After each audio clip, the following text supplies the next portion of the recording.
In this pod-slice summary of the Triggernometry Podcast, the host, Konstantin Kaisin, and his guest, Sydney Watson, start off by discussing ideologies that fuel resentment among genders and monetize this animosity. Watson censures red pill ideologies that endorse counterproductive advice to men, such as encouraging infidelity to test their relationship. The discussion then shifts from destructive ideologies to her personal journey.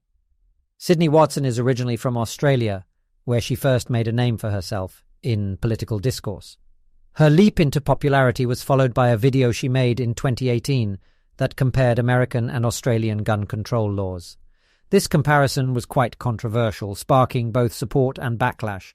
However, she persevered and gradually propelled her career forward, ultimately leading her to relocate to the United States. After a short stint in Washington, D.C., she decided to settle down in Texas. Discussing the differences between the conservatives of Australia and the US, Watson mentions that Australians' understanding of right-wing politics is often heavily influenced by American standards. In Australia, conservatism often has a greater focus on small government and individual freedom, but even so, Australian conservatives often do not align well with American conservatives, who are often heavily influenced by Christianity and value a more strict nuclear family structure. Watson also talks about her own beliefs, stating that she's an atheist, which sometimes bemuses some of the Americans she interacts with. Nonetheless, she shares that she has been generally accepted despite her non-religious status. The conversation then shifts to the topic of birth control. Watson hopes to raise awareness on the subject, explaining her experience of being on contraception for several years. Upon deciding to stop, she discovered it wasn't as straightforward as she'd anticipated. She experienced various side effects, which she feels have been largely misrepresented or ignored by society and the medical community. Skincare issues and a decreased libido are among the side effects discussed in depth. Watson points out that birth control is sold as a lifestyle drug with beneficial effects, but fails to emphasize the potential negative health impacts and changes to the body. Despite its benefits to some women, such as those with heavy periods or polycystic ovary syndrome, she argues that birth control is masking symptoms instead of addressing the root cause of these conditions. Sydney Watson highlights male gender issues such as high rates of suicide and loneliness, divorce court discrepancies, and child custody disadvantages, arguing that they are often overlooked and brushed aside by society. She criticizes societal perceptions that men must always be strong and silent. Watson, however, observes a worrying trend. In bringing attention to these issues, some individuals fuel resentment towards the opposite gender. This is detrimental as it feeds on people's negative experiences, monetizes hate and discontent, and reinforces harmful ideologies. Watson argues that understanding and addressing men and women's issues are not mutually exclusive and that they can and should coexist. To her, it's problematic to use personal negative experiences with one person to generalize and demonize an entire gender. Watson points out that this bitterness only breeds more hate and misunderstanding, creating an unhealthy and unproductive cycle. She believes that societal harmony is achieved when men and women work together and support one another. Watson alludes to her changing perspectives and her non-alignment with the conservative movement, as she found it not quite accepting or open to equal gender discussions. Talking about masculinity, Watson and Kaisin discuss how women on birth control, due to hormonal influences, tend to find less masculine men attractive. They speculate on whether there might be a correlation between this and observed lower testosterone levels in men over generations. Ultimately, Watson reiterates the importance of recognizing and addressing gender-specific issues without fueling animosity between genders. She emphasizes the value in promoting mutual support, understanding, and respect for both men and women. She also underscores the importance of communication, as it is a vital tool for growth, evolution, and problem-solving, even within agendas that might seem at odds with one another. Konstantin Kaisin and Sydney Watson continue their conversation about the role of social influencers who promote a divisive narrative that often contradicts their own personal lives. Watson finds this hypocritical, expressing frustration at individuals who aggressively promote their flavor of truth while remaining unaware of or refusing to acknowledge their contradictory personal lives.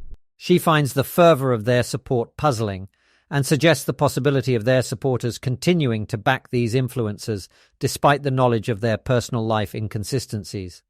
In this discussion, Andrew Tate's controversial content is analysed. Watson mentions that despite him self-admitting his negative traits, some people justify his actions instead of acknowledging his problematic behavior.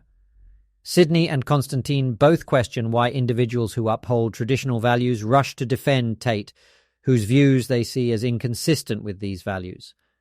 Watson also elaborates on the damaging repercussions when influencers sell illusionary ideologies that don't reflect their personal lives, raising her concerns about the impact of the Andrew Tate phenomenon. She sees him as a symptom of a society that has suppressed healthy masculinity, leading to the rise of influencers like him who are ready to fill that void with their brand of masculinity. Constantine and Watson imagine a societal shift where influencers like Jordan Peterson, who promote sound and logical messaging, replace people like Andrew Tate. The key, they agree, is in moving towards influencers who communicate with a moral framework and speak to men on their level, leading to healthier societal perceptions. Watson observes a disturbing trend among certain influencers who surround themselves with a team that performs damage control for them, keeping them safe from criticism. She refers to Andrew Tate's War Room, a group of trusted people that shields him from criticism by proactively running interference against content that might jeopardize his image. The conversation concludes with an acknowledgement of the savvy tactics used by such influencers, which incentivize people to share their content, ensuring their flawed messages are disseminated across platforms. Continuing their discussion, Watson and Kissin delve into how certain influencers leverage the emotional potency of social media to craft an appealing narrative, ultimately disregarding rationality and intellectual perspectives. They bring attention to figures like Andrew Tate, who exploit the aspirational tendencies of their audience by offering apparently quick solutions to achieve certain desires. Watson and Kissin reflect on the effectiveness of such strategies and notice an imbalance where emotions often dominate reason, especially within the sphere of social media. They analyze the problematic consequences when influencers sell superficial ideologies that capitalize more on people's emotions than adhering to logic or ethical principles. Watson exclaims that it is important for individuals to look beyond shallow pursuits and consider the core ideologies being presented. They also highlight how these influencers are adept at constructing a worldview that compels their audience to reconsider traditional societal norms. Through manipulation and controlling narratives, these influencers at once exploit and foster emotional instability in their followers, culminating in a near-fanatical loyalty. Watson and Kissin also delve into the impact of such influences on personal relationships, exploring anecdotes where partners were led astray. They argue that this trend is not only divisive, but also perpetuates discourses that devalue meaningful relationships and uplift manipulative, self-serving behaviors. Interestingly, they also question the reactive patterns and contest the idea that men are less emotional than women. According to them, everyone is emotional, just differently, and often it's the way those emotions are displayed that varies. Influencers, therefore, can exploit this difference and appeal to the emotional tendencies of their target demographic. For example, Tate's messaging could potentially appeal more to men by activating their desire for status, wealth, and physical prowess, by offering seemingly quick and easy pathways to achieve the same.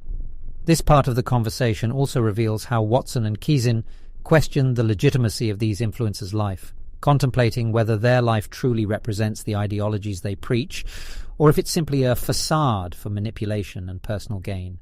They consider the potential dissonance between public personas and private realities, urging their audience to look beyond surface-level appearances when deciding whose advice to follow. In this part of the conversation, Kissin and Watson transition into discussing the societal preoccupation with body counts, or the number of sexual partners someone has had. They both conclude how damaging this fixated mindset can be and challenge it, referring to the societal conditioning that normalizes shame and disgust towards individuals with multiple past partners. Drawing from evolutionary history, Kissin highlights that this bias against promiscuity, particularly in women, stemmed from concerns pertaining paternal certainty. However, he also acknowledges that just because these biases exist does not mean they are justified or should continue to be perpetuated in modern society. Both Watson and Kissin express how they personally don't care to know about their partner's past relationships, dispelling the idea that it's everyone's business to know about someone's sexual history. Watson goes on to express her distaste for using past sexual experiences as a shaming mechanism and urges others to build a foundation of respect in relationships instead of focusing on irrelevant past experiences. They discuss the trope of viewing women as either the Madonna or Mary Magdalene, a traditional view that categorizes women as either pure and virtuous or sinful and sexual. Both recognize how this dichotomy can be unhealthy and limiting, not allowing room for individuals to simply be human. They also highlight how the ideas they're discussing refer to a loud but small fraction of conservatives, instead of right-wing conservative men as a whole. Watson reiterates that while this fraction may seem like they are growing, average people probably share their views, precisely because they center around respect and empathy. In this way, the conversation challenges traditional and prevalent ideas, advocating instead for understanding, respect, and a shift away from harmful societal norms. This part of the discussion takes a hard look at societal conditioning and questions the narratives we've all been taught about relationships. It emphasizes the value of personal integrity over societal expectations and highlights the tangible impacts these societal norms can have on personal relationships and self-perception. Sydney Watson opens up about her personal experiences in the conversation, revealing that she's faced negative treatment linked with her being a woman, especially within the conservative sphere. Particularly, she talks about a problematic relationship with a co-host in a show on a conservative network, which made her further look into the rights and treatment of women. Drawing from her experience, Watson has been driven to advocate for equality and respect for not just men's rights, but women's rights as well, especially within the political realm. According to Watson, she believes that such toxic elements within the right wing will lead to alienation of women, as well as men who don't agree with such behavior. By implicitly advocating for more understanding and inclusivity, Watson presses the importance of addressing these issues. She warns that if pervasive issues within particular ideologies are not addressed, it might result in more division and misunderstanding. Moving on, Sydney starts to delve into the hardships of being a woman in the present day, highlighting some issues that are often ignored. One of the significant problems to her involves the judgment towards trans individuals, a topic she sees as crucial because it personally affects her. She explains how it's challenging to maintain balance, understanding, and respect when conversations veer towards contentious issues like children being pushed into changing their genders or being subject to certain sexual orientations. The idea of forcing particular views onto others seems to infuriate Watson, who stresses that men and women should be allowed their own spaces and shouldn't be forced to abide by someone else's worldview. For Watson, it's not about demonizing trans individuals or any particular group. Instead, it's challenging the ideological extremities that compromise basic rights and freedoms, whether that be the rights of children or women's rights to their own spaces. Watson concludes that these persisting societal issues need urgent addressing. Otherwise, there's a risk of pushing people to the extremes, thereby intensifying the division and misunderstanding within society. She maintains that a collective effort is required to instigate change, ultimately enabling society to evolve beyond these cumbersome issues. Sydney Watson reveals a profound discomfort when sharing public restrooms with people who are biologically male but identify as female. She emphasizes that her discomfort isn't based on fear of assault, but from a historical understanding that individuals tend to exploit loopholes to take advantage.